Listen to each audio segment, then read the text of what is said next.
Morning all of you. आज हम लोग फिर आप लोगों के साथ क्लास 12 का फिजिक्स का नेक्स्ट क्लास डिस्कस करने वाले हैं। जैसा कि हम लोगों ने पिछले क्लास में रिफ्लेक्शन ऑफ लाइट मैंने रूप से डिस्कशन किए थे, और इस क्लास में मुझे डिस्कस करना है रिफ्रैक्शन ऑफ लाइट। मैंने पिछले क्लास में बहुत सारे फिजिक्स के टर्मिनोलॉजी जो कि आपका रिफ्लेक्शन ऑफ लाइट से रिलेटेड थे, जैसे कि आपका incident angle, angle of reflection, उसके बाद फिर आपको प्लेन वेव में मैंने बहुत सारी चीजें बताई थी। उसके बाद कॉन्वेक्टिव और कॉन्वेक्स में भी उसके जितने भी आपके डेफिनेशन के पार्ट थे, जैसे पोल हो गया, सेंटर ऑफ कर्वेचर हो गया, रेडियस ऑफ कर्वेचर हो गया, फोकल लेंथ हो गया, प्रिंसिपल फोकस हो गया, सारे टर्म्स के बारे में मैंने आप लोगों के साथ डिस्कस किया था। But in this class we have to mainly discuss about refraction of light and magnification. As you have already studied about magnification in the previous classes, but in this class we have to mainly discuss some extra magnification. Means that in the previous class you have studied only transverse magnification, but here we have to study about longitudinal magnification. And what is the relation between longitudinal magnification and transverse magnification in case of small objects, or if dimension of object will be small, in that case what is the relation between transverse magnification and longitudinal magnification. After it we also study about critical angle and total internal reflection, and finally we discuss refraction through multimedia. तो totally मैं ऐसे बताऊं तो मुझे यहाँ पे आज की क्लास में जो डिस्कस करना है, तो मुझे refraction in two medium, refraction in more than two medium, उसके बाद फिर मुझे total internal reflection, critical angle, इन सारे टर्म्स के बारे में डिस्कस करना है। तो चलिए सबसे पहले मैं आप लोगों के साथ स्टार्ट करता हूं मैग्निफिकेशन के बारे में, क्योंकि ये इंपॉर्टेंट है। ये आपका मैग्निफिकेशन जो है आपका रिफ्रैक्शन में भी यूजफुल होती है, फिर आपका रिफ्रैक्शन में भी यूज होती है, और ये इंपॉर्टेंट भी है। चलिए हम लोग चलते हैं मैग्निफिकेशन के बारे में डिस्कस करने के लिए।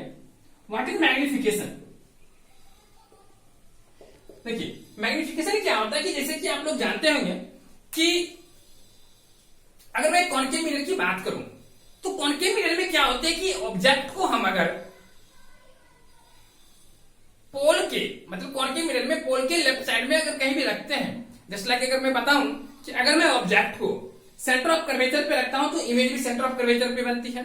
फिर आप ऐसा करो कि अगर ऑब्जेक्ट को आप फोकस पे रखते हो तो इमेज जो होता है आपका इन्फिनाइट पे बनता है, रियल एलिमेंटर बनता है।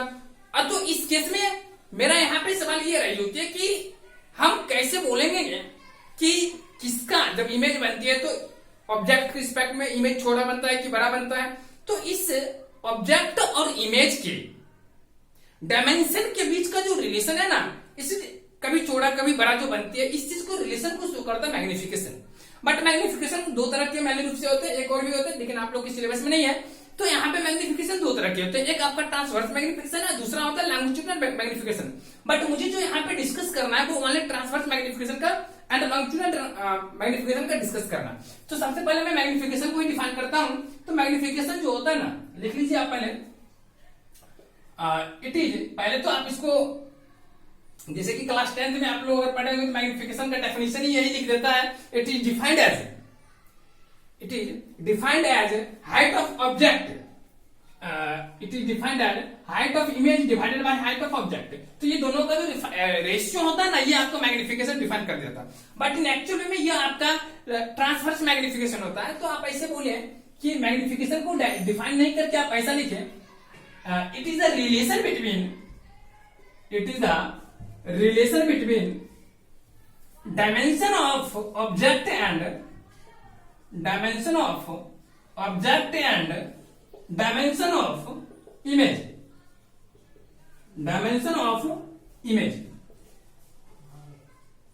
but here we have to discuss only transverse magnification as well as longitudinal magnification. So firstly we discuss about transverse magnification.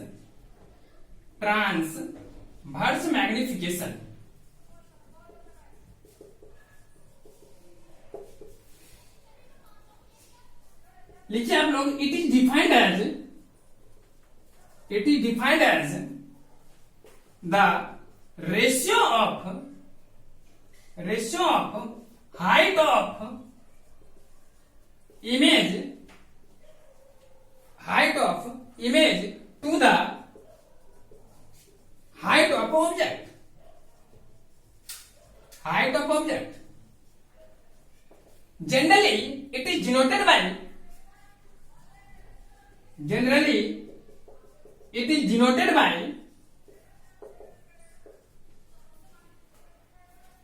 Small m.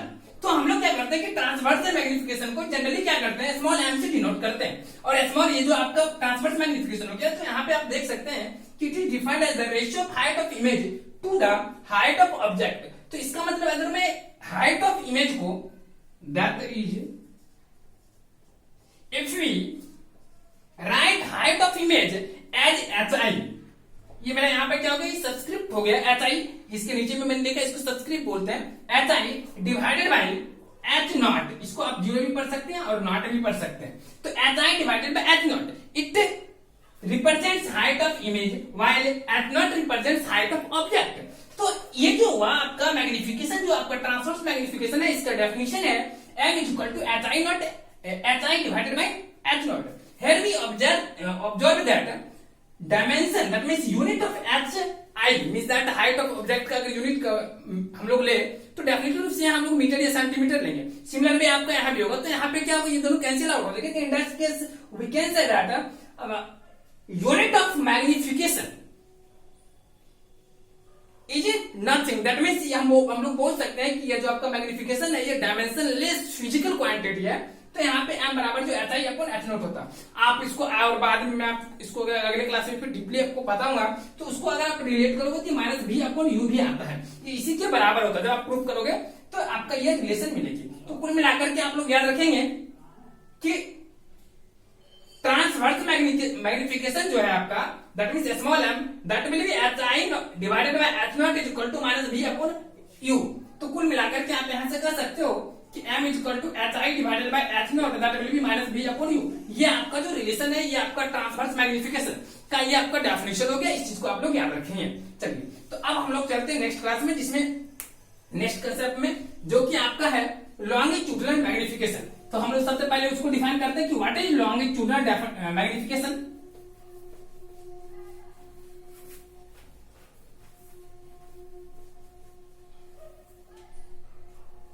देखिए लॉन्गिट्यूडनल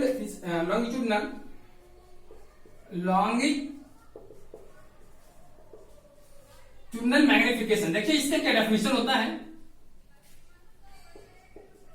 मैग्निफिकेशन लिखिएगा, it is defined as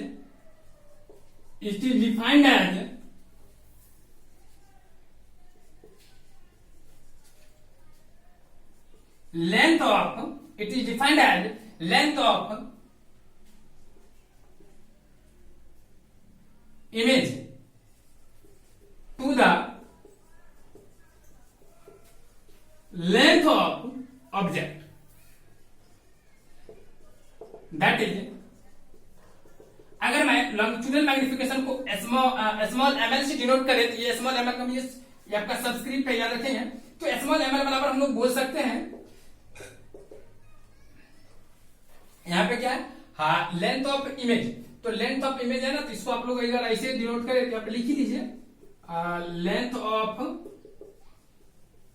image divided by length of object. तो ये जो हो गया ना, ये आपका आ गया क्या चीज, ये आपका जो हो गया ml equal to length of image divided by length of object, ये आपका आ गया लॉन्गिट्यूडनल मैग्निफिकेशन. तो इसको आप डिफरेंट केसेस में कभी कभी, जैसे कि मान लीजिए हम लोग जब इमेज सिचुएशन को फॉर्म करते हैं, इमेज सिचुएशन को स्टडी करते हैं, तो उस केस में क्या होता है ना कि ऑब्जेक्ट को ज्यादा से ज्यादा हम लोग ना एज ए पॉइंट ऑब्जेक्ट मानते हैं.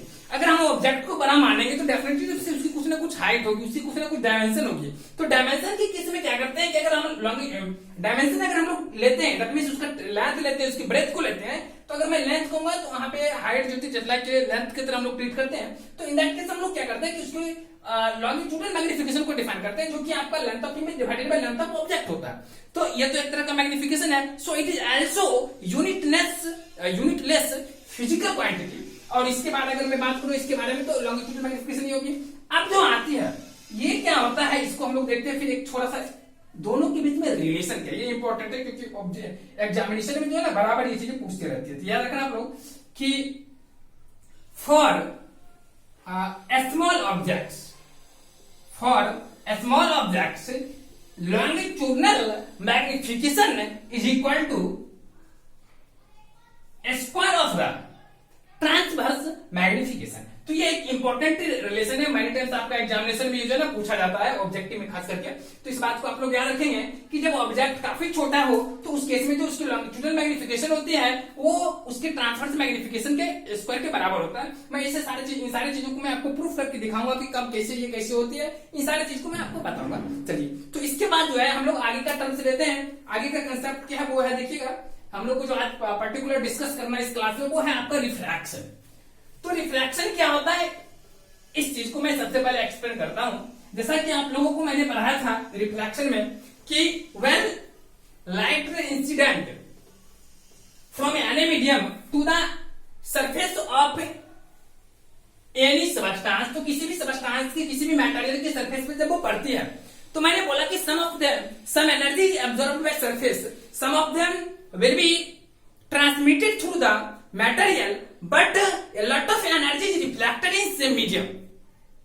That is completely रूप से मैं इन सारे चीज को बोलूं तो यहाँ पे क्या हो रहा है कि जो ये कुछ एनर्जी जो या कुछ लाइट जो है सिमिलर मीडियम में, जिस मीडियम से वो लाइट इंसिडेंट करके उस सरफेस पे टच किया था उसी मीडियम में जो रिफ्लेक्ट कर जाती है, रिटर्न कर जाती है, वो आपका रिफ्लेक्शन होती है। तो कुल मिलाकर के मैं यहाँ अगर बोलूं तो बाउंसिंग ऑफ लाइट और reflecting returning off light after touching the surface is called reflection of light. इन सारी चीजों के बारे में उसके बाद फिर मैंने आपको बताया था कि लॉ ऑफ रिफ्लेक्शन के बारे में बताया था, बट मुझे यहाँ पे डिस्कस करना refraction of light. Refraction of light क्या होता है इन चीजों को मैं बताता हूँ। देखिए ये एक्सपेरिमेंटल चीज है, ऐसा नहीं देखिए मैं बार बार बताता हूँ कि फिजिक्स जो है ये आपका कुछ नहीं है, it is study of nature and it's related phenomena. तो आप ज्यादा से ज्यादा अपने नेचर में देखिए, आप जो अपने डे टू डे लाइफ में जो भी काम करते हैं उस पे गौर कीजिए, जितने भी काम करते हैं उस पे गौर कीजिए, तो हर चीज का जो है ना आपका फिजिक्स से रिलेटेड रहेगा ही रहेगा।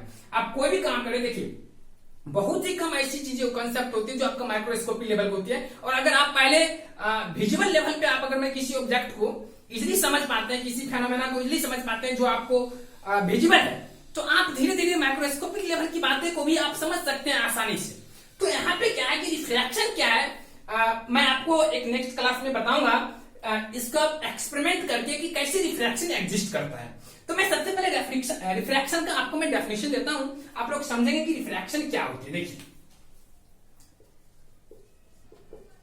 रिफ्रैक्शन क्या होता है, देखिए होती क्या है कि वे light ray incident from one medium, और in other words we can travels कर सकते हैं कि वे light ray travels from one medium to another medium. तो जैसे कि मान लीजिए एक सुविधा के लिए मैं यहाँ पे मान लिया कि मेरा बाउंड्री है, ये बाउंड्री जो है ना, ये बाउंड्री क्या चीज का है, ये मीडियम सेपरेटर का बाउंड्री है। मतलब ऊपर में मान लीजिए कि मेरा जस्ट लाइक मान लीजिए कि यहाँ पे मेरा एयर है, ठीक, और नीचे में जो मेरा है वो आपको वाटर है। तो डेफिनेटली रूप से कोई ना कोई ऐसा बाउंड्री होगा, कोई ना कोई ऐसा एक परत होगा जो लेयर होगा जो क्या करता है कि एयर एंड वाटर को दोनों को सेपरेट करता है इन टू मीडियम। तो in that case we can say that कि अगर मैं ऊपर वाले को फर्स्ट मीडियम मानूं, एयर को मैं फर्स्ट मीडियम मानूं, और नीचे वाले को अगर मैं सेकंड मीडियम मानूं, नीचे वाले को अगर मैं सेकंड मीडियम मानूं, तो देखिए रिफ्रैक्शन क्या होती है इस चीज को मैं समझता हूं। अगर देखिए यहां पे कोई मान लीजिए सोर्स ऑफ एनर्जी है, तो इसके डेफिनेशन को मैं बताता हूं। देखिएगा वे light ray incident from one medium, तो लाइट रे कोई मान लीजिए मेरा सन है, इस सन ने क्या किया, यहाँ से लाइट रे जो बहुत सारे यहाँ पे क्या इंसिडेंट होगी, सरफेस पे पड़ेगी, बहुत सारी लाइट रे आएगी। तो मैं उतनी सारी लाइट रे को लेकर के यहाँ पे नहीं बताने वाला, क्योंकि उतने अगर लोगे तो फिगर कॉम्प्लेक्स बन जाएगी, फिर आप कंसेप्ट आपके दिमाग में आ नहीं पाएगी। तो मैं एक लाइट रे को चूज करता हूं उसमें से। तो मान लिया कि एक लाइट रे क्या हुआ, इसमें इंसिडेंट क्या। अब देखिए तो मैंने बोला कि when light ray incident from one medium to the other medium, तो या तो ट्रांसमीटर भी बोल सकते हैं। तो जब लाइट रे एक मीडियम से दूसरे मीडियम में ट्रांसमिट करता है, तो ट्रांसमिट करने के केस में क्या होता है कि इसका जो है पहले तो यहां से क्या हुआ है, बिल्कुल ही ये स्ट्रेट पथ में स्ट्रेट फॉरवर्ड ये ट्रेवल किया, लेकिन जब ये दूसरे मीडियम में एंटर करता है, जब ये दूसरे मीडियम में इंटर करता है तो ये जो है ना, ये अपने एक्चुअल पथ से डेविएट कर जाती है। इसका जो आपका एक्चुअल वे है, इसका एक्चुअल पथ है, उस पथ से डेविएट करते हैं। अब यहाँ पे बातें आती है कि ये डेविएट क्यों करती है, तो there is only one reason due to which original path of the incident ray deviates from its original path. तो ये जो है ओरिजिनल पथ है, ये आपका डेविएट कर जाती है after entering in other medium. तो दूसरे मीडियम में जैसे ये इंटर करती है तो ये अपने ओरिजिनल पथ से डेविएट करती है। इसका वजह ये होता है कि आप सिंपली जानते होंगे कि ये जो आपका लाइट है, लाइट की जो वेलोसिटी होती है इन डिफरेंट मीडियम में डिफरेंट होती है, और ये डिफरेंट क्यों होती है यह भी आप जानते होंगे। तो इसका हम लोग ऐसे बात करें तो बहुत सारे बात होता है, आप डेंसिटी के अकॉर्डिंग भी आप डिफाइन कर सकते हैं, या आप ऐसे समझे रिफ्रैक्टिव इंडेक्स की मदद से कर सकते हैं, जो कि मैंने पिछले क्लास में शायद आपको बताया भी था कि रिफ्रैक्टिव इंडेक्स क्या होती है। बट मुझे यहाँ पे क्या करना है कि सिंपल बताना है कि आप जानते हैं कि velocity of light is different in different medium due to which when light ray transmitted from one medium to another medium it deviates its original path। तो ये क्या होता है कि अपने ओरिजिनल पथ से डेविएट कर जाती है, और ये डेविएट करने की जो फेनोमेना है इसी को हम लोग रिफ्रैक्शन ऑफ लाइट के नाम से जानते हैं। तो सिंपली हम लोग बोल सकते हैं कि रिफ्रैक्शन ऑफ लाइट क्या होते हैं, तो हम लोग बोलेंगे कि when light ray incident or transmitted from one medium to another medium due to from one medium to another medium due to the velocity of light in different medium is different, so light ray is deviates from its original path or original way, so that phenomena is called refraction और refraction of light. तो ये जो phenomena है ये आपका refraction of light कहलाता है। अब ये अलग सिचुएशन आते हैं कि कोई जरूरी नहीं है कि ऊपर वाला जो मीडियम हो वो आपका एयर ही हो और नीचे वाला आपका मीडियम जो वो वाटर ही हो सकता है कि कोई स्टूडेंट ने ऐसा किया कि पानी के अंदर में लेके टॉर्च लेके गया और उसके बाद पानी के अंदर से उसने लाइट को जलाया। तो पानी के अंदर से जब वो लाइट को जलाएगा तो फिर क्या होगा, पानी से पहले लाइट अपने पानी के सरफेस तक आएगी, उसके बाद क्या होगा, उसका अपना पथ फिर चेंज हो जाएगा। तो ये आप एक्सपेरिमेंट करके देख सकते हैं। आप एक लेजर लाइट ले लीजिए और एक ग्लास ले लीजिए। ग्लास जो होनी चाहिए वो आपका जो ग्लास होगा आपका कंटेनर कोई हो ग्लास का हो, और उसमें पानी रख दीजिए। उसमें क्या कीजिए कि लेजर लाइट को जलाइए। थोड़ा सा आप ऐसा करेंगे कि ट्रांसवर्स वे में उसको जलाएंगे। जैसे कि मान लीजिए ये आपका इस तरह से कोई ग्लास है तो उसमें थोड़ा लाइट रे इस तरह से इंसिडेंट कराइएगा। इस तरह से करेंगे तो आपको विजुअल होगा। किसी भी तरह से किया जा सकता है, बट मैं आपको वो आपका विजुअल इसलिए मैं ऐसा बता रहा कि अगर जैसे मान लीजिए मैं ग्लास लेता हूँ, कंटेनर लेता हूँ, जैसे कि देखिए ये आपका कंटेनर है, ठीक, ये आपका कंटेनर है, ये आपका कंटेनर है। तो आप लाइट रे को क्या करें, इस तरह से इंसिडेंट करें। लेजर लाइट ले लीजिएगा। वो क्या होती है कि लेजर लाइट की होती है ना, उसकी इंटेंसिटी हाई होती है तो आपको विजुअल होगी, इसलिए मैं बोल रहा हूं। और ये आपका ग्लास का होना चाहिए, ठीक है, स्टील का। तो आप अगर इसको इस तरह से इंसिडेंट करोगे तो जैसे ही ये वाटर के सरफेस में इंसिडेंट करेगी तो और वाटर के अंदर जैसे ही वो ट्रांसमिट करने का कोशिश करेगी तो इसका ओरिजिनल पथ का डायरेक्शन देखिए इस तरह से जा रही है, बट ये इस तरह नहीं जाएगी। पानी के अंदर में जो होगा ना हल्का वो डेविएट करेगी ही, ठीक। ये डिपेंड करता है कि आपका जो ये मटेरियल पे डिपेंड करता है, और उतना तो हम लोग एग्जैक्ट तो नहीं फाइंड कर सकते कि कितना डेविएट किया कितना नहीं किया। फिर भी आपको इतना तो डेफिनेटली पता चल जाएगी कि ये लाइट रे डेविएट कर रही है। तो ये जो फेनोमेना है ना, इसी को हम लोग रिफ्रैक्शन ऑफ लाइट के नाम से जानते हैं। तो रिफ्रैक्शन ऑफ लाइट के बारे में समझ गए। फिर भी मैं आपको यहाँ पे थोड़ा सा बता देता हूँ, देखिएगा।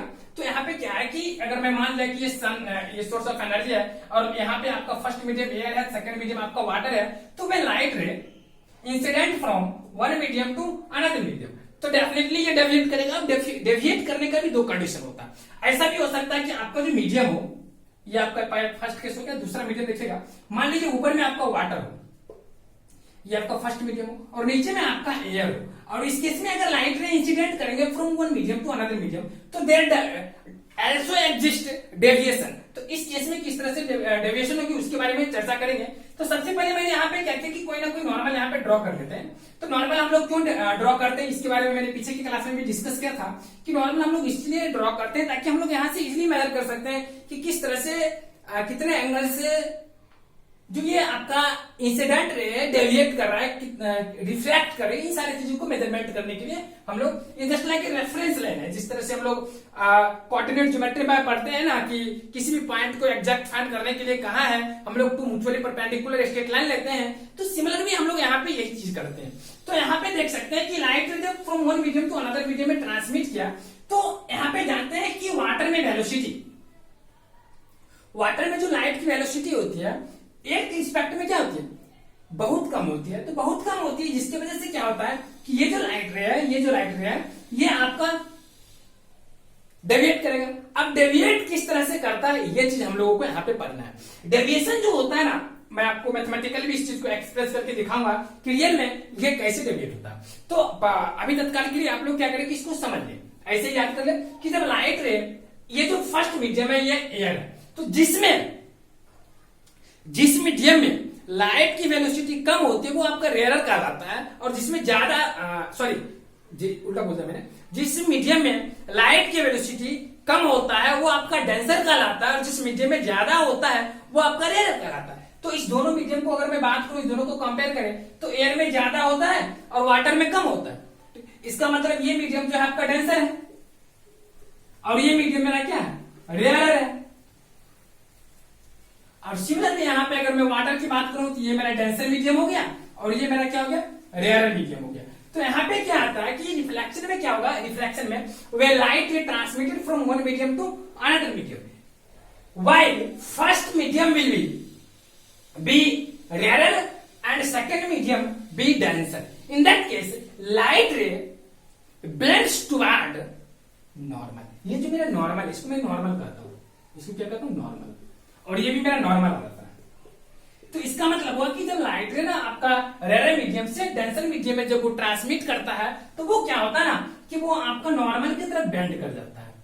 क्या होता है, नॉर्मल की तरफ बेंड कर जाता है। और ये नॉर्मल की तरफ जो बेंड करता है ये लाइट रे जो होता है आपका रिफ्रैक्टेड रे कहलाता है, या और ऐसे भी बोल सकते हैं, और ray of reflection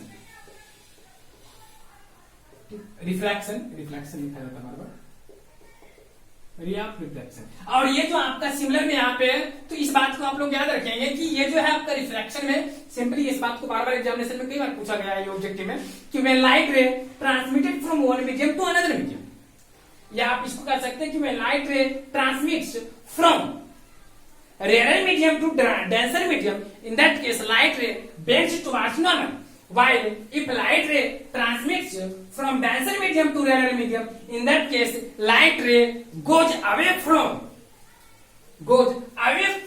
the normal। तो ये नॉर्मल से दूर भाग जाती है। इसका एक्चुअल पथ देखिए, अब जैसे ये लाइट रे, इसका वास्तव में एक्चुअल पथ इधर है, लेकिन ये एक्चुअल पथ के तरफ नहीं जाती है, ये क्या हुआ, इससे बेंड कर जाता है टुवर्ड्स नॉर्मल। सिमिलरली यहाँ पे क्या होता है कि इसका एक्चुअल पथ ये है, लेकिन ये एक्चुअल पथ नहीं जाकर के दूर भाग जाती है। ये जो होती है ना, ये फेनोमेना आपका रिफ्लेक्शन कहलाता है। तो रिफ्लेक्शन ऑफ लाइट का जो है ये डेफिनेशन, तो आप लोग अगर लिखना चाहें तो मैं फटाफट पहले आपको डेफिनेशन देते हैं। इस चीज को पहले आप लोग लिख लेंगे। पहला केस क्या है, इसको लिख लेंगे कि व्हेन लाइट रे, यानी कि पहले मैं आपको रिफ्लेक्शन का डेफिनेशन दे देता हूं, उसके बाद फिर मैं, तो देखिए ये दोनों जो कंबाइंड फॉर्म है ना, इस दोनों केस को मैं कंबाइंड फॉर्म से बोलता हूं रिफ्लेक्शन ऑफ लाइट। चलिए ये अगर आप समझ गए तो मैं थोड़ा सा आप लोगों को आगे और बढ़ा दूं, तो डेफिनेशन में आप लोगों को लिख देता हूं, देखिएगा। तो डेफिनेशन में क्या लिखना, लिखिएगा when light ray transmits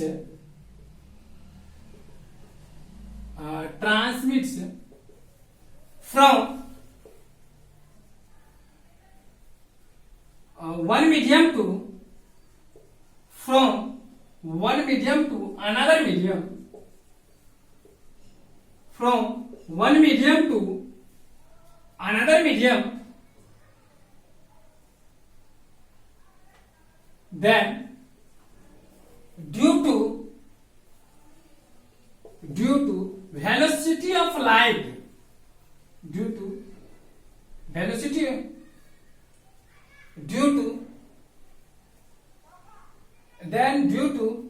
different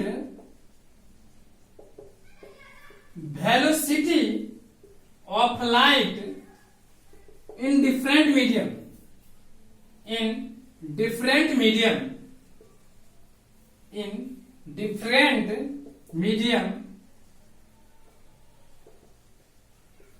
it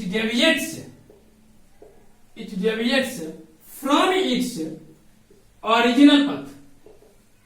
It deviates from its original path. That phenomena, it deviates from its original path.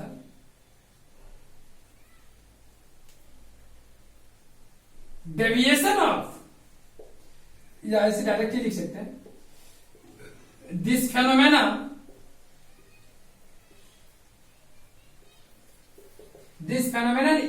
Of light is called refraction of light. तो यह जो लाइट का फेनोमेना है ये आपका रिफ्रैक्शन ऑफ लाइट कहलाता है। चलिए, तो ये आपका डेफिनेशन हो गया, और मैंने जो पीछे का दो इमेज बनाया उस दोनों इमेज को यहाँ पे बना देंगे। चलिए, इसके बाद क्या लिखना है, पैराग्राफ से कर लीजिएगा आप लोग। व्हेन लाइट रे ट्रेवल्स, या ट्रांसमिट्स लिखिए, when light ray transmits from rarer medium to denser medium, it bends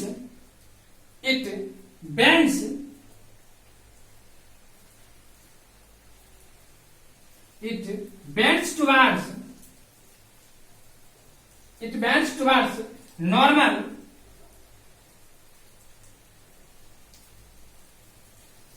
while if it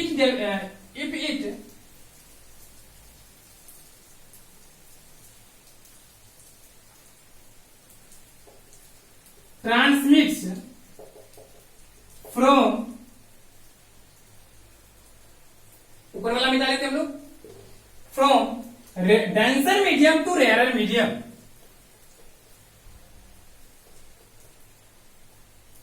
while if it transmits from denser medium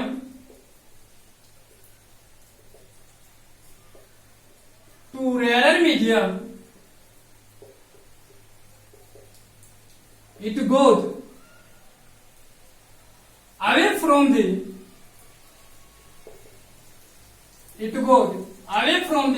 normal। तो इस केस में क्या होता है, ये नॉर्मल से दूर चली जाती है। तो ये जो फेनोमेना है इसका मैंने दो केस के बारे में बताया। ऊपर वाला का फिगर जो था मैंने आपको राइट में बना दिया था उस टाइम, और लेफ्ट में जो था ये सेकंड केस का आपका फिगर था। तो दोनों केस को मुझे लगा कि आप लोगों ने समझ लिए होंगे। और ये जो आपको मैंने दो सिचुएशन बताया था इसका मैंने फिगर भी आपको बता दिया, और आप चाहे तो खुद एक्सपेरिमेंट करके भी इस फेनोमेना को समझ सकते हैं। और बहुत ही मजेदार चीज है, क्योंकि अगर आप एक्सपेरिमेंट करके देखेंगे ना तो कभी ऐसा नहीं लगेगा कि ये रिफ्रैक्शन क्या होती है, नॉर्मली बच्चे रट जाते हैं। बट ये आपके लिए बहुत इंपॉर्टेंट है, अगर आप इसको आप खुद से देखें और उसके बाद इसका एक्सपेरिमेंट कर ले तो बहुत बेहतर रहेगा। और एक्सपेरिमेंट के लिए कोई ज्यादा जरूरत है नहीं, एक लेजर लाइट ले ले और एक लेजर लाइट खरीद ले 10-20 रुपए के लगेंगे, और आप एक ग्लास में साफ पानी ले ले और इसमें आप आराम से देख सकते हैं कि रिफ्रैक्शन किस तरह से एग्जिस्ट करती है। चलिए, तो मुझे लगा कि अब आप यहां तक में आपका रिफ्रैक्शन समझ में आ गया होगा। रिफ्रैक्शन के बाद आता है आपका लॉ ऑफ रिफ्रैक्शन। देखिए, जिस तरह से हम लोगों ने वहां पे लॉ ऑफ रिफ्लेक्शन पढ़ा था तो उसमें मैंने क्या बोला था कि लॉ ऑफ रिफ्लेक्शन में मैंने आपको बताया था कि जब रिफ्लेक्शन एग्जिस्ट करती है तो उसमें उस केस में क्या होता है कि वो जो लाइट रे होती है ना वो एक प्रॉपर रूल को फॉलो करती है, ओबे करती है। तो इस केस में क्या होता है कि उस रूल का क्या नाम है, वो रूल क्या क्या है, उस चीज को हम लोग वहां पे मेंशन किए थे। सिमिलर वे जब रिफ्लेक्शन एग्जिस्ट करती है तो उस केस में भी वो दो रूल को फॉलो करते हैं, ओबे करते हैं। वो कौन कौन से रूल है उसके बारे में मैं डिस्कस करता हूं। तो लिखिएगा आप लोग, law of refraction. Law of refraction किसको कहते हैं वो आप लिखेंगे, लिखिएगा। During refraction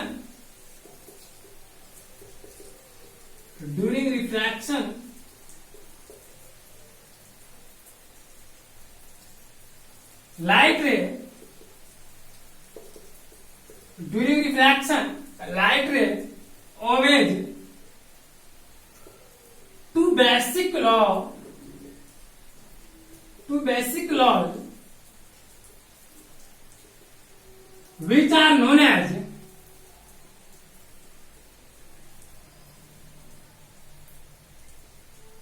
law of refraction, जिसको हम लोग लॉ ऑफ रिफ्रैक्शन के नाम से जानते हैं, विच इज एज फॉलो, जो कि आपको नीचे दिया हुआ है। फर्स्ट में आता है आपका, देखिएगा ध्यान से। अच्छा, मैंने वहां पे आपको जो फिगर डायग्राम बनाया था उस टाइम आपको मैंने एक चीज नहीं बताया था, देख लीजिएगा आप लोग। जैसे कि मैंने दो सिचुएशन इस तरह से बताया था ना, कि आपका इंसिडेंट रे होती है, जो लाइट रे किसी ऑब्जेक्ट से इमर्ज करती है तो ये आपका इंसिडेंट रे होती है, तो ये आपका इंसिडेंट रे हुआ। और जब ये दूसरे मीडियम में एंटर करती है तो सबसे पहले कितने डिग्री से वो डेविएट करेगी, उसको मेजरमेंट करने के लिए हम लोग क्या करते हैं, एक नॉर्मल ड्रॉ करते हैं। और ये जो हम लोग नॉर्मल ड्रॉ करते हैं, तो ये जो दूसरे मीडियम में मैं लाइट रे को चाहे ये आपका टुवार्ड्स नॉर्मल आए या आपका अवे फ्रॉम द नॉर्मल जाए, तो दोनों केस में ये लाइट रे होती है ना, ये लाइट रे, इसको हम लोग बोलते हैं रे ऑफ रिफ्रैक्शन बोलते हैं, रे ऑफ रिफ्रैक्शन, या इसको हम लोग रिफ्लेक्टेड रे भी बोलते हैं, रिफ्रैक्टेड रे, क्या बोलते हैं, रिफ्रैक्टेड रे। तो हम लोग दोनों के नाम से इसको पुकारते हैं। तो यहाँ पे लिखेंगे सबसे पहले, इस चीज को अगर आप लोग समझ गए होंगे तो हम लोग अब आगे बढ़ते देखिएगा क्या है। तो सबसे पहला लॉ क्या होता है वो देखिएगा, incident ray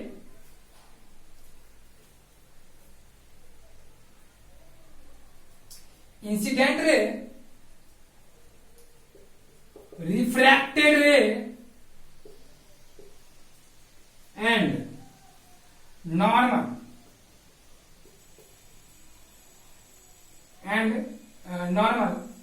lies in simply, ये आपका सारे जो टर्म्स है, मतलब ये तीनों जो लाइन है आपका एक ही प्लेन में लाई होता है। जिस तरह से वहां था उसी तरह से यहाँ भी है। बस फर्क इस चीज का है कि हम लोग वहां पे करते थे क्या, इंसिडेंट रे और नॉर्मल, और उसके बाद हम लोग यहाँ पे रिफ्रैक्टेड रे के ऊपर रिफ्लेक्टेड लेते थे। याद रखना आप लोग, ये छोटा सा डिफरेंस है यहाँ पे, रिफ्रैक्टेड है और रिफ्लेक्टेड आते थे, क्योंकि यहाँ पर रिफ्रैक्शन पढ़ते हैं, पिछले क्लास में हम लोग ने रिफ्लेक्शन पढ़े थे। तो incident ray, refracted ray and normal line shape plane. और दूसरा जो केस आता है, दूसरा लॉ, उसको हम लोग एस्नेल्स लॉ के नाम से भी जानते हैं, इसलिए हम लोग इसको अलग से भी बता देते हैं। एस्नेल्स लॉ कभी कभी एग्जाम में आपको पूछे तो आपको मैं जो बता रहा हूँ यही आप लोग लिखेगा, नहीं तो आप लोग इसको क्या करेंगे कि आप लोग रिफ्लेक्शन, कभी कभी एग्जाम में ये भी पूछा जाता है कि रिफ्रैक्शन के किस लॉ को, मतलब ये फर्स्ट हो गया, ये सेकंड हो गया, तो रिफ्रैक्शन के किस लॉ को हम लोग एस्नेल लॉ के नाम से जानते हैं, तो वो आपका सेकंड आता है। तो एस्नेल्स लॉ क्या आता है वो आप लोग ध्यान से देखेंगे। द साइन ऑफ, ऐसे लिखेंगे, the ratio of sine of angle of incident to the angle of refraction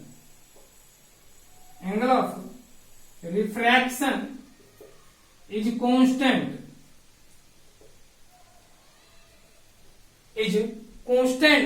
which is, नीचे आप लोग को दिख रही है, लिख लीजिएगा नीचे भी, which is also known as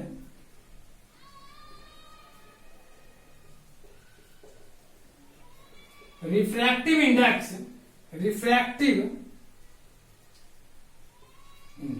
जिसको हम लोग रिफ्रैक्टिव इंडेक्स के नाम से भी जानते हैं। ठीक, चलिए, तो ये स्नेल्स लॉ क्या होता है कि the ratio of sine of angle of incident to the angle of refraction is constant which is also known as refractive index. तो ये आपका स्नेल्स लॉ होता है। थोड़ा सा मैं इसको फिगर से आपको बता देता हूँ, ये स्नेल्स लॉ को, क्योंकि ये आपको 2 मार्क्स में पूछेगा, तो इसमें फिगर अगर बनाएंगे तो आपको कंप्लीट मार्क्स मिलेगा, नहीं तो आपको नहीं मिलने वाला। ऐसे तो इतना बड़ा क्वेश्चन, ये आपका लॉ ऑफ रिफ्रैक्शन वगैरह, रिफ्रैक्शन का डेफिनेशन कंप्लीट रूप से नहीं पूछता 2 नंबर में, लेकिन अगर आपको इतना पूछे, एसएनएस तो कई बार एग्जाम में पूछता है कि what is SNS law, right it and express mathematical expression. बहुत सारे बच्चे तो केवल मैथमेटिकल एक्सप्रेशन लेकर के ही बोल देते हैं कि it is called SNS law, but वो सही नहीं है, 2 मार्क्स आपको ऐसे नहीं दे देंगे। तो एसएनएस लॉ क्या आता है कि आप लोग देखेंगे, अगर ये मेरा कोई मीडियम सेपरेटर है, मीडियम का बाउंड्री है, जैसे मीडियम सेपरेटर बाउंड्री है, तो लाइट रे अगर मैं मान लिया ऊपर में आपका एयर है और नीचे में मैं मान लिया कि वाटर है, तो होता क्या है कि लाइट रे को जब आप इंसिडेंट करोगे ना, तो आप यहाँ पे फिर एक नॉर्मल ड्रॉ करोगे। फिर इसके बाद क्या होगा कि लाइट रे अगर वो आपका ये रेयर मीडियम है या आपका डेंसर मीडियम है, तो लाइट रे जब रेयर मीडियम से डेंसर मीडियम में इंटर करेगी तो ये क्या होगा कि आपका बैंड कर जाएगा। किधर बैंड करेगा? तो टुवर्ड्स नॉर्मल। जब ये नॉर्मल की तरफ बैंड करेगा तो ये आपका इधर आ जाएगी। तो ये आपका जो एंगल होता है इसको लोग आई से डिनोट करते हैं, जो कि आपका एंगल ऑफ इंसिडेंट होता है, और ये एंगल आपका आर से डिनोट करते हैं, जो कि आपका एंगल ऑफ रिफ्लेक्शन होता है। ये आपका एंगल ऑफ इंसिडेंट हो गया, ये आपका एंगल ऑफ रिफ्लेक्शन हो गया। तो ये स्नेल्स लॉ क्या बोलता है कि ratio of sine of angle of incident to the angle of reflection is constant, that will be mu. इसको हम लोग म्यू बोल सकते हैं। तो इसको हम लोग म्यू से डिनोट करते हैं, which show refractive index. Shortcut में हम लोग आरआई के नाम से भी लिखते हैं, रिफ्रैक्टिव इंडेक्स। तो ये आपका जो होता है ये आपको स्नेल्स लॉ को शो करती है। तो अब यहाँ पे ऐसा भी बोल सकते हैं कि आपका फर्स्ट मीडियम है और ये आपका सेकंड मीडियम है। तो अगर आप यहां से कहें तो इसको आप ऐसा लिख सकते हैं, रिफ्रैक्टिव इंडेक्स ये जो होता है इसको आप लोग लिख सकते हैं, यहां ठीक से लिखेंगे, refractive index of medium two with respect to medium 1। और इसको हम लोग अगर सिंबॉलिकली रिप्रेजेंट करते हैं तो हम लोग इसको इस तरह से लिख सकते हैं, refractive index of medium 2 with respect to medium 1। और ये आपका सिंबल होता है और ये आपका स्नेल्स लॉ, ये कंप्लीट रूप से हो गया। तो आप लोग याद रखेंगे कि sine i by sine r जो होता है ये आपका कांस्टेंट होता है, जिसको हम लोग रिफ्रैक्टिव इंडेक्स से भी डिफाइन करते हैं, और यही आपका स्नेल्स लॉ को भी रिप्रेजेंट करते हैं मैथमेटिकली। बट हम लोग स्टेटमेंट में हम लोग इस तरह से लिख देते हैं। तो हम लोगों ने क्या किया कि सबसे पहले रिफ्लेक्शन डिफाइन किया, रिफ्लेक्शन के बाद हम लोगों ने रिफ्रैक्शन जो है उसके दो लॉ जो है वो उसको मैंने डिफाइन किया। पर्टिकुलरली हम लोगों ने स्नेल्स लॉ को भी बेहतर ढंग से एक्सप्लेन करके हम लोगों ने सीखा। चलिए आगे की क्लास में जो आप लोग का टॉपिक है वो है रिफ्रैक्टिव इंडेक्स। तो हम लोग डिफाइन करते हैं रिफ्रैक्टिव इंडेक्स क्या होता है। क्योंकि यहाँ पे एक रिफ्रैक्टिव इंडेक्स आपका न्यू टर्म आ गया, तो हम लोगों ने तो यहाँ पे एक सिंबॉलिकली लिख दिया रिफ्रैक्टिव इंडेक्स, बट इसको डिफाइन करना बहुत जरूरी है। तो देखिए आपको रिफ्रैक्टिव इंडेक्स को कहते हैं वो लिखते हैं, रिफ्रैक्टिव इंडेक्स। लिखिएगा इसको रिफ्रैक्टिव, या ऐसे लिखिए, it is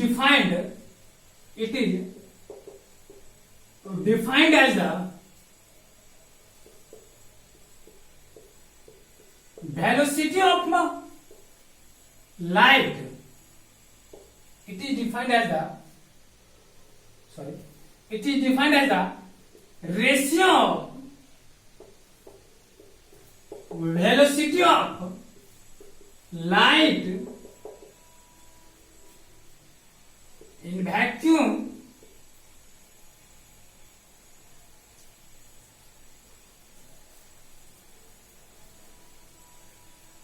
velocity of VACUMM नहीं, यहाँ पे डबल ये होगा, एक ही से होगा VACUMM। तो light in vacuum to the, यहाँ पर वैक्यूम और एयर भी लिख सकते हैं, to the velocity of light in it is defined as the ratio of velocity of light in vacuum or air to the velocity of light in given medium। तो किसी भी मीडियम का जो रिफ्रैक्टिव इंडेक्स होता है ना, वो velocity of light in vacuum और एयर।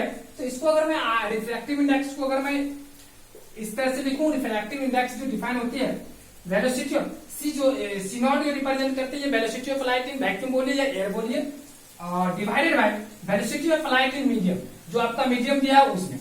इसको आप लोग लिख सकते हैं वेलोसिटी ऑफ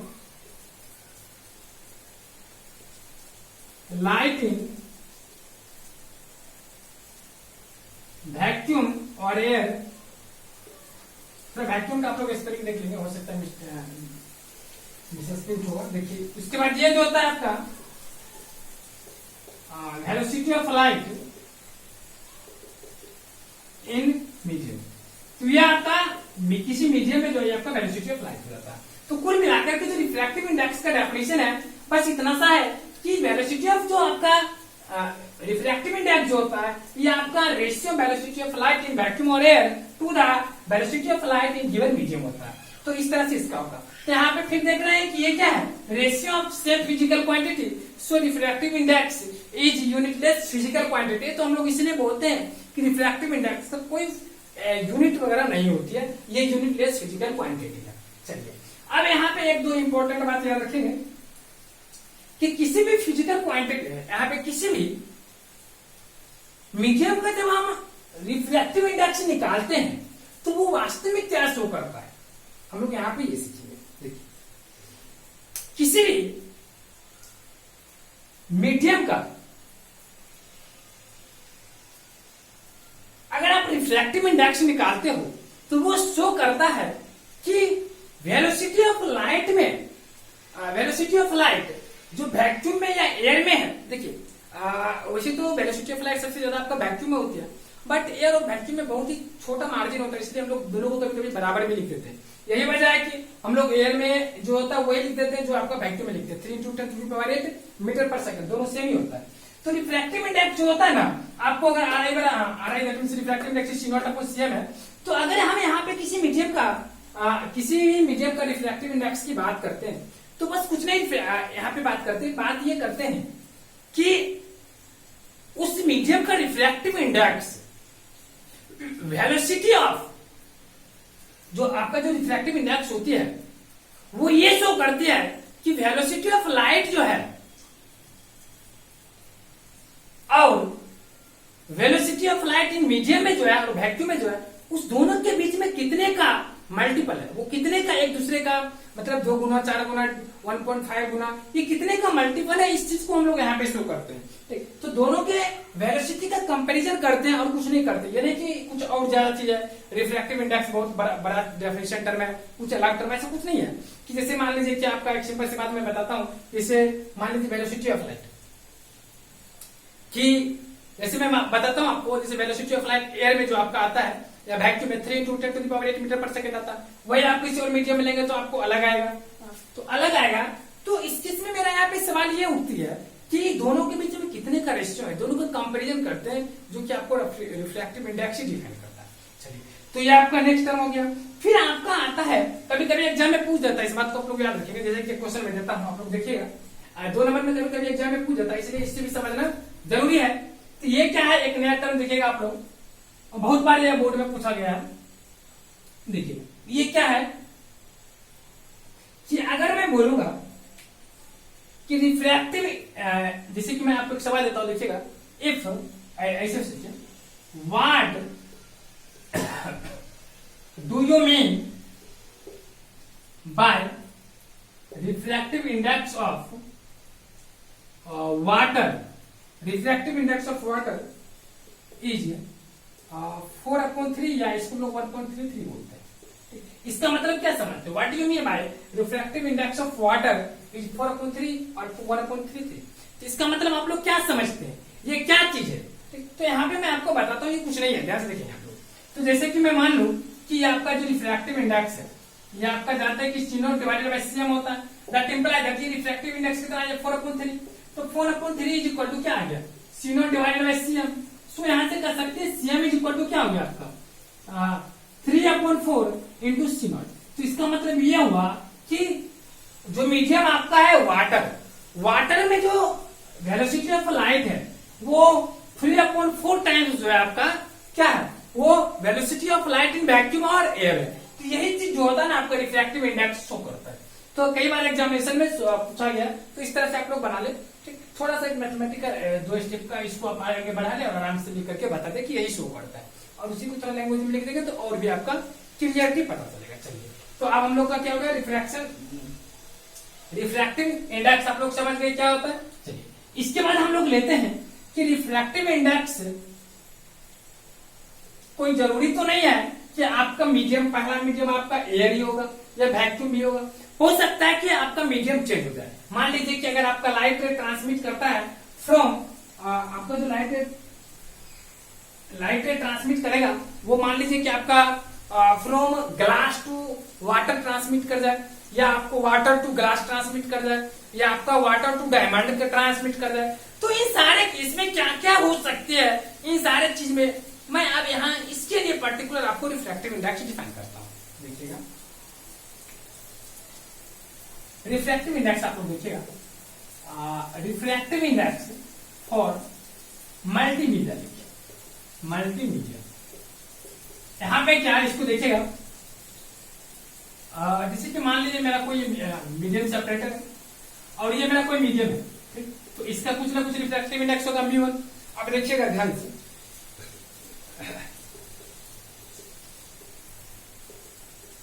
आपका ये फर्स्ट मीडियम है और मैंने यहाँ पे नीचे में लिख दिया सेकेंड मीडियम, नीचे में क्या लिख दिया सेकेंड मीडियम, ऊपर वाला फर्स्ट मीडियम, नीचे वाला सेकेंड मीडियम। तो इसका रिफ्रैक्टिव इंडेक्स मैंने μ1 लिख दिया और इसका रिफ्रैक्टिव इंडेक्स मैंने क्या लिख दिया μ2 लिख दिया। अब जब इसका रिफ्रैक्टिव इंडेक्स μ1 हो गया और इसका रिफ्रैक्टिव इंडेक्स μ2 हो गया, तो पहले मीडियम का रिफ्रैक्टिव इंडेक्स μ1 का मतलब क्या हुआ, इसका मतलब यह हुआ कि velocity of light in vacuum to the velocity of first medium is equal to μ1। या इसको आप ऐसे कर सकते हो कि μ1 का मतलब हुआ C0 डिवाइडेड बाय C1 और ये आपका μ2 का मतलब हो गया C0 डिवाइडेड बाय C2, क्योंकि यही तो मैंने आपको बताया था डेफिनेशन ऑफ रिफ्रैक्टिव इंडेक्स किसी भी मीडियम का। तो मैंने जो आपका कंपैरिजन होगी वो यहीं से होगी। यही वजह है कि कभी कभी हम लोग रिफ्रैक्टिव इंडेक्स को एब्सोल्यूट रिफ्रैक्टिव इंडेक्स के नाम से भी जानते हैं और इसको हम लोग one medium with respect to another medium बोलते हैं। इसका वजह यह था कि एब्सोल्यूट का मतलब तो हम लोग एयर या वैक्यूम लेंगे, ठीक। चलिए, तो यहाँ पे क्या हुआ कि μ1 बराबर C0 divided by C1 while μ2 is equal to C0 divided by C2 आ गया। तो अगर मैं यहाँ पे बोलूंगा कि जिससे लाइट ने ट्रांसमिट किया और यहाँ पे हम लोग नॉर्मल लिए, और अगर आपका कुछ भी जैसे मान लीजिए कि आपका एक मिनट के लिए मान लीजिए वाटर है और ये आपका ग्लास है, तो डेफिनेटली इससे यहाँ पे क्या होगा कि लाइट है आपका टुवार्ड्स नॉर्मल ये बेंड कर जाएगी। तो अगर ये टुवार्ड्स नॉर्मल अगर बेंड करती है तो मेरा यहाँ पे सवाल आता है कि ये जब यहाँ पे कुछ ना कुछ पर्टिकुलर एंगल से इंसिडेंट करता होगा, मान लीजिए मेरा ये θ1 है, θ1 मतलब मानिए यहाँ पे R1 ही मान लीजिए, I मान लीजिए, या सुविधा के लिए तो θ1 मान सकते हैं और ये मेरा क्या होगा θ2 होगा, बताइए। अब यहाँ पे ये θ1 हो गया, ये मेरा θ2 हो गया। तो अगर मैं बात करूंगा कि refractive index of medium two with respect to medium, तो यहाँ पे आप लोग लिखेंगे ये चीज आप लोगों ने लिख लिया। अब यहाँ पे देखिएगा refractive index of medium two with respect to medium 1, तो इसको अगर आप लोग कहोगे ना तो इसको कहोगे μ1 डिवाइडेड बाय μ2, और इस चीज को हम लोग मैथमेटिकली सिंबॉलिकली रिप्रेजेंट करते हैं 1 μ2 इस तरह से लिखते हैं। ये आपको सुपरस्क्रिप्ट कहलाता है, सबस्क्रिप्ट में आ जाता है।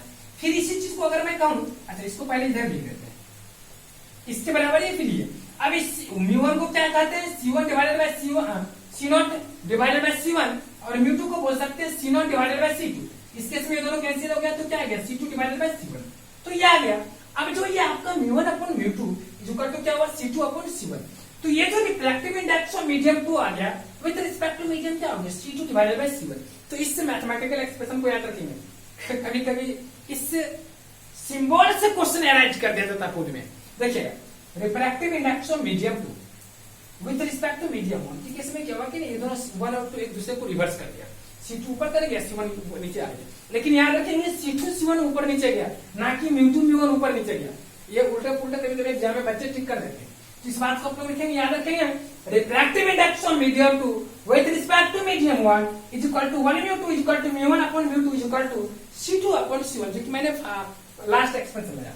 अब इस चीज को मैं अगर यहां से ले लूं, इस चीज को देखिए, अब जो है अकॉर्डिंग टू, अच्छा इसको मैं मिटा लूं थोड़ा सा, इस चीज को आप लोग लिख लेंगे, थोड़ा सा इस सबको मिटा लेता हूं, स्पेस नहीं इसलिए मिटा रहा हूं। देखिएगा अब मैंने जो लाया है, क्या लाया है 1 μ2 is equal to μ1 divided by μ2, that will be C2 divided by C1। ये मैंने लाया।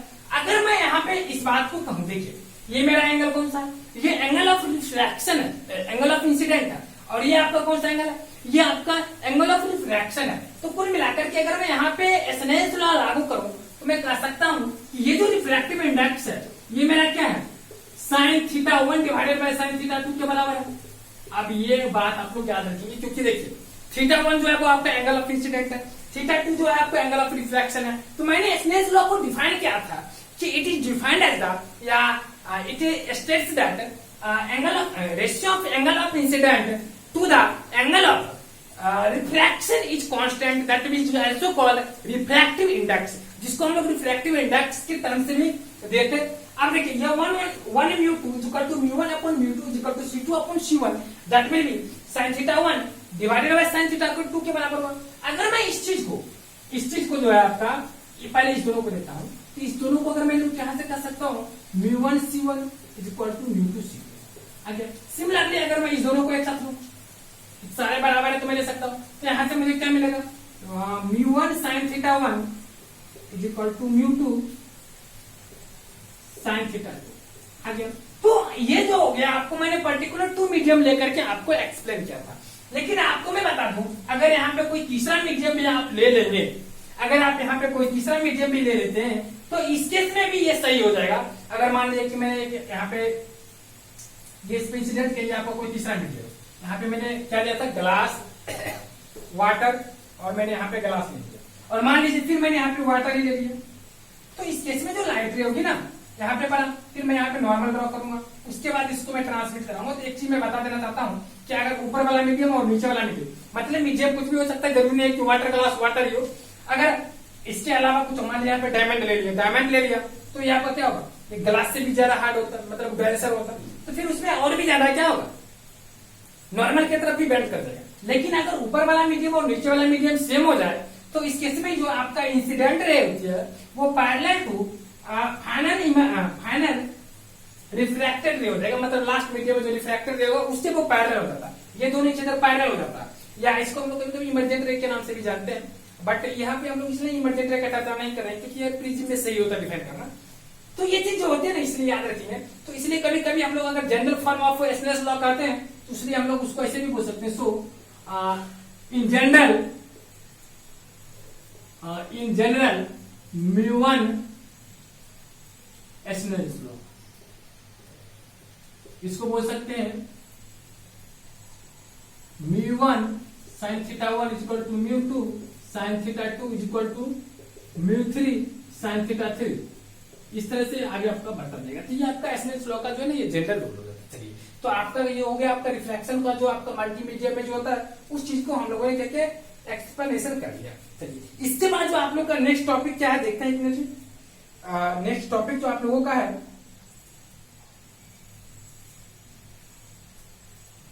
अच्छा चलिए, तो अब यहाँ पे अगर आप लोगों ने समझ गया तो एक थोड़ा सा टर्म है उसको भी हम लोग एक्सप्लेन कर देते हैं, फिर हम लोग नेक्स्ट टॉपिक का डिस्कस करेंगे। नेक्स्ट टॉपिक आपका क्या है, यही सारा चीज है, ज्यादा कुछ नहीं है। अब आता है आपको critical angle and total reflection angle, total internal reflection. देखिएगा, सबसे पहले मैं आपको बताता हूँ, एक दो टर्म है बहुत इंपॉर्टेंट है आप लोगों के लिए, उसको आप लोग समझिए। देखिएगा,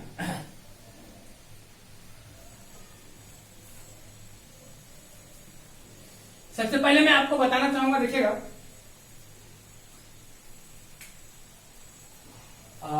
मैथमेटिकली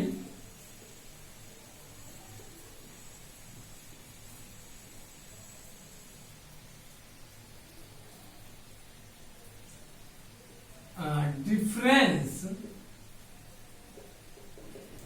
इन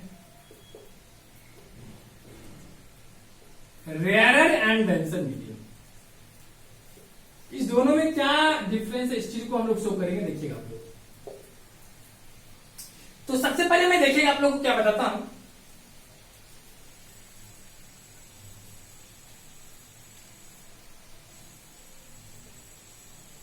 देखिए,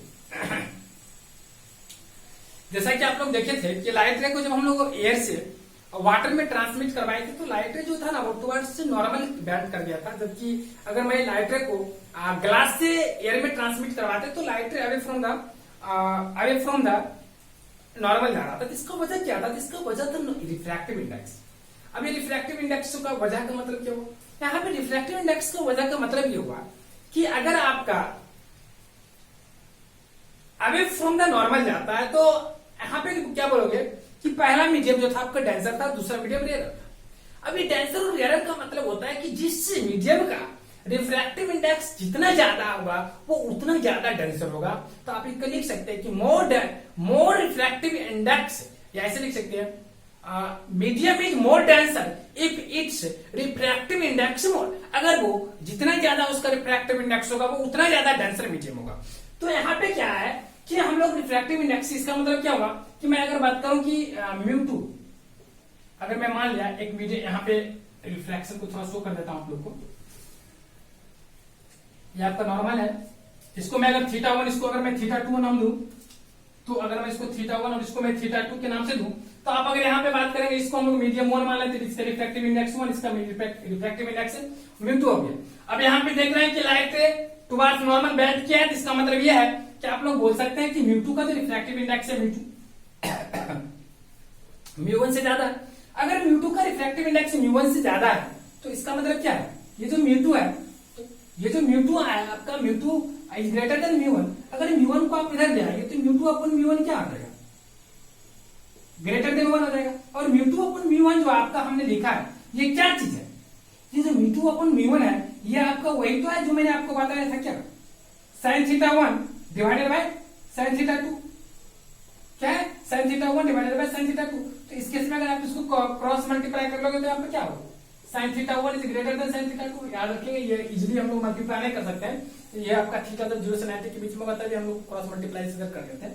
तो sin θ1 is greater than sin θ2, और आप लोग जानते हैं ट्रिग्नोमेट्री में कि अगर sin θ1 is greater than sin θ2 होगा तो θ1 इज ऑलवेज ग्रेटर देन θ2, और पर्टिकुलर अगर 0 से 90 के बीच में होता है तो ये ज्यादा सेटिस्फाइड होता है, और भी किसी इंटरवल में होगा, मैं 0 से 90 के बीच डिस्कस कर रहा हूँ। तो θ1 इज ग्रेटर देन θ2, तो इसका मतलब डेफिनेटली रूप से यहाँ कह सकते हैं कि देखिए जब ये θ1 इज ग्रेटर देन θ2 होगा तो इसका मतलब क्या होगा, ये एंगल छोटा होगा। अगर ये θ2 मेरा क्या है, एंगल ऑफ रिफ्लेक्शन, ये रिफ्लेक्टेड एंगल, अगर ये आपका रिफ्लेक्टेड एंगल होगा तो इसका मतलब ये कम पड़ेगा। अगर कम पड़ेगा तो डेफिनेटली रूप से ये जितना ज्यादा आपका इच अदर क्या हो रहा है, डिसपर हो रहा है, डिस्पर का मतलब होगा या स्कैटर्ड हो रहा है, इच अदर ये आपका इच अदर कहने का मतलब दोनों का जो आपका फैल रही है ये उतना ज्यादा एक दूसरे के करीब आ रही है। तो इसका मतलब ये हुआ कि आप यहाँ पे कहेंगे कि एंगल छोटा, ये एंगल बड़ा है, तो इस केस में आप यहाँ से आराम से बता सकते हैं कि यहाँ पे क्या हो रहा है, ये टुवर्ड्स नॉर्मल बेंड कर रहा है। और इसी को आप अगर बोलोगे कि ये आपका अगर μ1 इज ग्रेटर देन μ2 है, मतलब मीडियम 1 का रिफ्लेक्टिव इंडेक्स ज्यादा, तो यहाँ पे क्या होगा, इन अपोजिट केस में आपका θ2 इज ग्रेटर देन θ1 होगा। अगर ये एंगल आपका बना होगा तो डेफिनेटली रूप से इधर आ गया, क्योंकि ये जो आपका एक्चुअल पथ है इससे यहां तक ये एंगल बराबर है, लेकिन इससे अगर ज्यादा थोड़ा भी एंगल बढ़ता तो उसके डेफिनेटली रूप से क्या होगा, अवे फ्रॉम द नॉर्मल जाएगा। तो इसलिए आप लोग इस बात को याद रखेंगे। तो इसलिए मैंने आपको बताया था कि सारे चीज को मैं मैथमेटिकली भी आपको शो करके दिखाऊंगा कि कैसे ये होता है। ठीक, तो इसमें जो होती है ना, मैं आपको बताया ना कि फिजिक्स में कोई चीज रटा रटो नहीं होती है, हर चीज को आपको कंसेप्ट से समझना। अगर इन सारे चीज को आप अच्छे से नहीं समझेंगे ना तो फिर आप भूल जाओगे, ठीक, और आपके दिमाग में ज्यादा दिन तक रहेगी नहीं। आप एग्जाम पास करोगे, और अभी इस करंट केस में आप देख रहे हैं प्रेजेंट टाइम में कितना ज्यादा मुश्किलें आ रही है कंपटीशन को फेस करना। तो इसलिए अगर आप अच्छे से नहीं समझेंगे ना, तो अच्छे से नहीं पढ़ेंगे, तो आप अलग हो नहीं पाएंगे अदर स्टूडेंट से, और अलग नहीं हो पाएंगे तो रट के कुछ कर नहीं पाएंगे। ज्यादा से ज्यादा आप अच्छे मार्क्स ला सकते हैं स्कूल में रट के, और इसके अलावा तो कुछ होने वाला नहीं है। ठीक, तो इसलिए आप लोग कोशिश करें कि जितना ही का आप लोग फिजिक्स में हो या मैथमेटिक्स में हो, केमिस्ट्री में, किसी भी सब्जेक्ट में हो, आप उसको कंसेप्ट से समझें, ताकि आपका वो लॉन्ग टाइम तक आपके माइंड में वो रिजर्व रहे। ठीक, और जब कभी चाहे तो आप उसको रिटर्न कर सकते हैं, रिमाइंड कर सकते हैं, रिकॉल कर सकते हैं, आराम से कर सकते हैं, बार बार उसको रिवाइज कर सकते हैं इजीली, वरना आपको बहुत दिक्कत आएगी। क्योंकि देखिए अभी के टाइम में जो है ना, कंपटीशन का लेवल भी धीरे धीरे बढ़ने वाला है। ठीक, जैसे ही बच्चे को देख रहे हैं कि जितना ज्यादा आपका जिस तरह से हमारे देश में पॉपुलेशन बढ़ रही है, अगर इस रेट से अगर कंटिन्यू से बढ़ती रही तो डेफिनेटली रूप से एक ऐसा कंडीशन आएगा कि कंपटीशन का लेवल जो अभी आप समझ सकते हैं कि कितना बेरोजगारी है, उसके अकॉर्डिंग सोच सकते हैं। चलिए, तो मैं फिर अपने टॉपिक की तरफ चलता हूँ। ये तो अपने देश की पॉलिटिकल मैटर है, ये होती रही। अब देखिए एक नेक्स्ट टॉपिक है आप लोगों का, वो नेक्स्ट टॉपिक है deviation of refracted ray with respect to deviation of refracted ray with respect to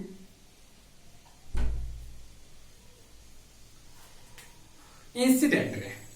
लिखिएगा, बस छोटा टॉपिक है, deviation of refracted ray refracted ray with respect to incident ray. देखिए मैंने बताया था कि चाहे आपका रिफ्लेक्शन हो या रिफ्रैक्शन, तो मैंने रूप से मैं angle of incident and angle of reflection को मेजर करने के लिए ही क्या करते हैं, ये जो होता है ना हम लोग वहां पे नॉर्मल ड्रॉ करते हैं। तो अगर मैं एक मीडियम ले लूं, देखिए दो मीडियम दो तरह का केस में एनालाइज करता हूं। यहाँ पे फर्स्ट केस लिखिएगा, यहाँ पे ये मेरा फर्स्ट केस हो गया। अगर मैं ऊपर वाला मीडियम को वाटर ले लिया, नीचे वाला का ग्लास ले लिया, और एक और मैं केस यहाँ पे एनालाइज कर रहा हूं, ये आपका वाटर आ गया, यहाँ पे मैं ग्लास ले लिया और यहाँ पे मैंने वाटर ले लिया। तो डेफिनेटली से वाटर जो हो गया आपका रेयर मीडियम हो गया, ये आपका क्या हो रेयर मीडियम हो गया, और ये ग्लास जो है आपका डेंसर मीडियम हो गया।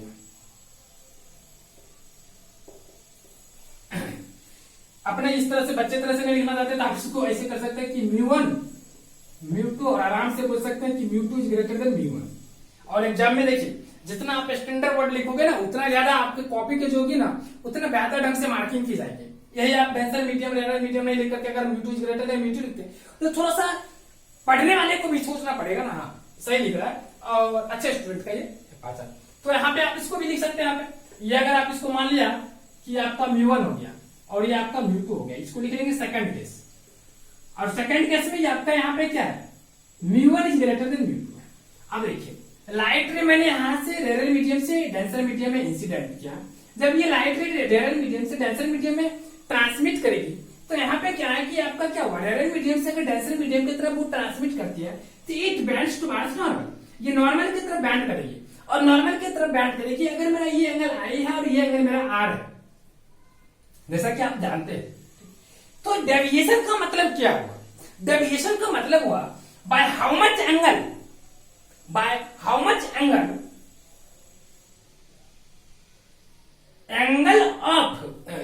by how much angle incident ray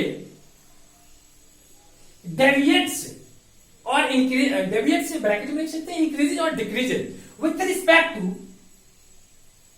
normal। कितने डिग्री से ये अपना ओरिजिनल पथ जो है ना विथ रिस्पेक्ट टू नॉर्मल से वो डेविएट करती है। अब देखिए इसका ये पथ है, यह ना ये पथ, ये पथ है, ये पथ है इसका वास्तव में तो रियल पथ। एक मिनट में इसको इससे शो करता हूं, देखिए आप लोग देखिए वास्तव में तो इसका पथ इधर ये रहा, तो इसका मतलब है ना कि ये जो एंगल आई है तो ये भी एंगल आपको क्या होगा, आई होगा। कहां से, तो आप लोग क्लास 10th में 7-8 में पढ़े होंगे opposite vertex oppositely vertex angle, तो ये एंगल तो ये भी एंगल, तो ये जो एंगल है ना ये क्या हुआ ज्यादा, मतलब ये एंगल जो है ना कम पड़ गया। तो ये एंगल जो कम हुआ ना, इस एंगल को मैं बोलता हूं एंगल ऑफ डेविएशन, और इसको हम लोग डेल्टा से शो करते हैं। स्मॉल डेल्टा ये बना गया, तो ये मेरा डेल्टा का सिंबल है। तो यहाँ पे डेविएशन बराबर क्या होगा, कितने डिग्री से हुआ, तो मैं कहूंगा आई माइनस आर, ये मेरा डेविएशन हो गया। अब मैं सेकंड केस में अगर मैं चलूं तो सेकंड केस में क्या है कि मैं light ray transmit from denser medium, ये मेरा क्या है डेंसर है, इसको लिख सकते हैं डेंसर मीडियम, और ये मेरी हो गई रेयर मीडियम। तो मैं यहां पे सवाल एनालाइज कर सकता हूं कि when light ray incident from denser medium to rare medium, in that case light ray goes away with respect to normal. ये नॉर्मल से जो होती है ना दूर चली जाती है, तो मैं इसे थोड़ा सा दूसरे इसी से मैं बना देता हूं कि नॉर्मल से दूर चली जाती है, इधर चली गई, इधर चल गई, बट इसका एक्चुअल पथ किधर था, इसका जो एक्चुअल पथ पहले देखिएगा, ये जो मेरा एंगल हुआ ये मेरा क्या हुआ, एंगल ऑफ इंसिडेंट हो गया, जिसको हम लोग आई से डिनोट करते हैं। और उसके बाद ये जो मेरा एंगल हो गया ये मेरा क्या हो गया, एंगल ऑफ रिफ्रैक्शन होगा, जिसको हम लोग आर से डिनोट करते हैं। और ये जो मेरा हुआ डेविएशन, डेविएशन का मतलब कितना डिग्री से ये बढ़ गया। तो यहाँ पे इसको अगर मिलाएंगे, इसको आगे बढ़ाएंगे, तो एक्चुअल पथ तो इसका ये था, तो इस केस में ये जो मेरा एंगल होगा ये मेरा एंगल कौन सा होगा, आई।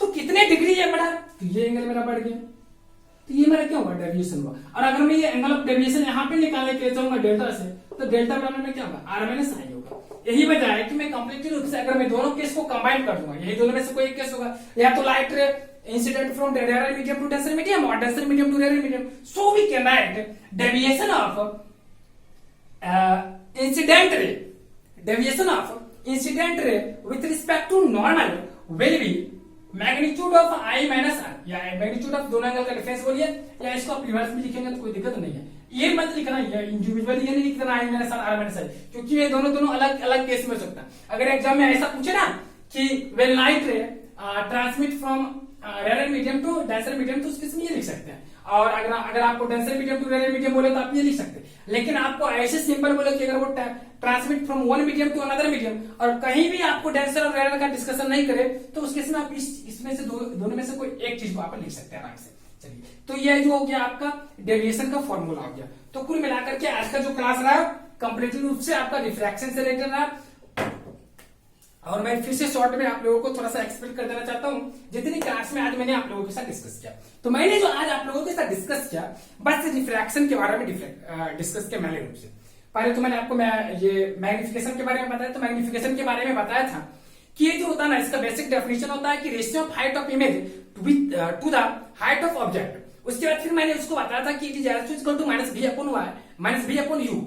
It is also known as transverse magnification, while there is also another magnification that is called longitudinal magnification, which is defined as length of image divided by length of object, जिसको मैं इस तरह से define किया था।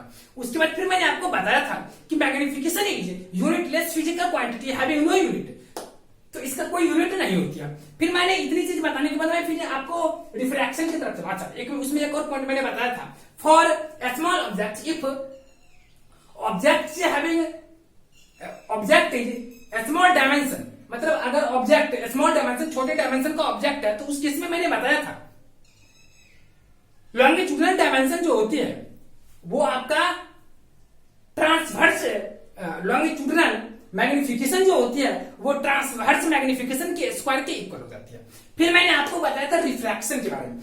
Refraction को मैंने कुछ नहीं बताया, बस सिंपल सा बताया कि वे light ray transmit from one medium to another medium due to due to different velocity of light in different medium, it deviates from its original path. This phenomenon is known as refraction of light. तो refraction of light कुछ नहीं है, वो जो आपका light रे एक medium से दूसरे मीडियम में जब वो ट्रेवल करती है तो उसके ओरिजिनल पथ में डेविएशन आ जाती है, वो अपने ओरिजिनल पथ से डेविएट कर जाती है, विचलित हो जाती है। यही जो आपका फेनोमेनन होता है ना, ये आपका कहलाता है रिफ्रैक्शन। और इसका वजह होता है कि अलग अलग मीडियम में वेलोसिटी ऑफ लाइट अलग अलग होता है। फिर मैंने बताया था कि when there exists refraction then it follows to basic law in which first of all we say that incident ray, normal and refracted ray lies in same plane, while other law is also known as Snell's law, in which we say that a ratio of sin of angle of incident to the angle of refraction is constant, which is also known as refractive index of given medium. तो इसको मैंने इस तरह से आपको Snell's law को बताया था। फिर मैंने वहां पे बताया था कि mu equal to sin theta divide sin i upon sin r हो जाता है। ये चीज मैंने आपको बताया था। फिर मैंने उसके बाद आप लोगों को उसमें दो केसेस बताया था कि when light ray incident from, और कह सकते हैं कि when light ray transmits from rare medium to denser medium, in this case light ray bends towards normal, while when light ray incident from denser medium to rarer medium, in that case light ray goes away from the normal. तो ये मैंने आपको दूसरा law बताया था, दूसरा condition का expression किया था। इसके बाद फिर मैंने आपको फाइनली क्या किया, उसका दो कंडीशन जो बताया था उसमें मैंने बताया कि डेविएशन ऑफ इंसिडेंट रे क्या होता है, विच इट्स ओरिजिनल पाथ, कितने डिग्री से वो डेविएट करते हैं, इस चीज को मैंने बताया। जिसके लिए मैंने दो केसेस बताया, और उसमें ये भी बताया कि एग्जाम में कभी कभी ऐसा जानबूझ के वो पूछ देता है कि आपको क्या करेगा, आपको डेविएशन निकालने को बोल दिया जाएगा, और आप तो जानबूझ के क्या करेगा, आपको बोलेगा कि बताइए कि डेविएशन का कौन सा फॉर्मूला। तो नॉर्मली क्या करते हैं, कभी बच्चे ये लिख देते हैं, कभी बच्चे ये लिख देते हैं, बट ये दोनों में से कोई एग्जैक्ट फॉर्मूला नहीं। अगर वो जब तक वो नहीं लिखे कि लाइट रे आपको डेंसर मीडियम से रेयर मीडियम में जा रही है या रेयर मीडियम से डेंसर मीडियम, तब तक ये दोनों में से कोई भी नहीं लिख सकते। अगर आपको रेयर मीडियम से डेंसर मीडियम लिखे तो आप ये डेल्टा बराबर आई माइनस आर लिख सकते हैं। जब रेयर मीडियम से डेंसर मीडियम बोले आप ऐसा डेंसर मीडियम से अगर रेयर मीडियम बोले तो आर माइनस आई बोले, और रेयर मीडियम से डेंसर मीडियम बोले तो आई माइनस आर लिखे। उसके बाद अगर आप सिंपली बोले तो if light ray incidents from one medium to another medium, तो आप सिंपली बता सकते हैं कि magnitude of difference of incident ray and incident angle of incident and angle of reflection. ये सिंपली आप लोग कर सकते हैं, या आप ऐसे ही बोल सकते हैं, मैंने साइड बोल सकते हैं, कोई दिक्कत नहीं, दोनों सेम ही चीज है। तो कुल मिलाकर के मैंने आज की क्लास में इतना आप लोगों के साथ डिस्कशन किया। चलिए फिर मैं आप लोगों के साथ अगले क्लास में डिस्कशन करने वाला हूं, जिसमें मेनली रूप से मुझे डिस्कस करना है what is critical angle and what is the relation between critical angle and angle of incident and what is total internal reflection. बहुत ही इंटरेस्टिंग टॉपिक है, बहुत मजा पढ़ने में आएगी अगर थोड़ा सा आप लोग कंसेप्ट देंगे, कंसेप्चुअली देने का कोशिश करेंगे। थोड़ा सा आप लोग देखिए मेरे क्लास में, अगर खास करके आप इस चीज को अगर फिजिक्स को पढ़ना चाहते हैं ना, तो आप लोग फिजिकली उसको देखिए, आप उसको थोड़ा सा उस पर आप लोग केयर कीजिए, तो फिर आपको पढ़ने में काफी मजा आएगी। चलिए thanks all of you, bye. हाँ तो मैं चलता हूँ, फिर मैं आप लोगों को अगले क्लास में मिलूंगा। तो यहां तक हम लोगों का हो गया। अच्छा इसमें एक मिनट और, इसमें थोड़ा सा की और बता देना था, दो कैसे इसमें थोड़ा सा 2 पॉइंट और है, उसको लिख लीजिएगा। देखिएगा अगर आप लाइट रे को मीडियम सेपरेटर जो है, इससे मतलब अगर आप लाइट रे को मान लीजिए, या सिंपली मान लीजिए if angle of incident is equal to 0 degree, अगर आपका एंगल ऑफ इंसिडेंस 0 डिग्री होगा तो इसका मतलब क्या हुआ, ये आपका एंगल ऑफ इंसिडेंस का कुछ ना कुछ वैल्यू होगा, तो ये आप छोटा कर रहे हैं। अगर आप इसको छोटा कर रहे हैं तो इस केस में 0 होगा। तो इस केस में क्या होता है ना, ये आपका जो होता है ना एंगल ऑफ रिफ्लेक्शन, ये भी 0 हो जाता है। देन R बराबर 0, पहला केस हो गया। दूसरा आता है आपका ऐसे में, और ये भी याद रखें कि अगर आप मान लीजिए कि इसको आप 90 डिग्री करते हैं, एंगल ऑफ इंसिडेंट को 90 डिग्री करते हैं, तो डेफिनेटली रूप से वो लाइट रे जो होगी ना, वो मीडियम सेपरेटर के अलोंग जाएगी। तो इसके अलोंग जाएगी, इसको कोइंसाइड कर जाएगी, तो आपका जो होगा ना, फिर उस केस में उसका एंगल ऑफ रिफ्लेक्शन भी 90 डिग्री होगा, मतलब ये इसको डायरेक्ट ट्रांसमिट कर देगा।